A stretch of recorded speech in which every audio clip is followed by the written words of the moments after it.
Hi.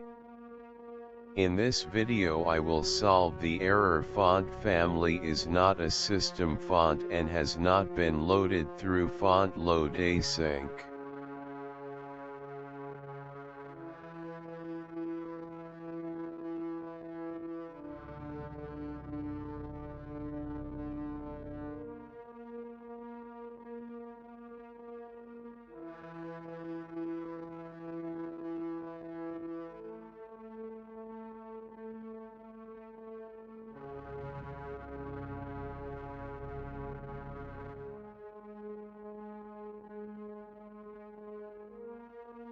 You need to import use fonts from Expo Font and run in terminal npx expo install expo fonts.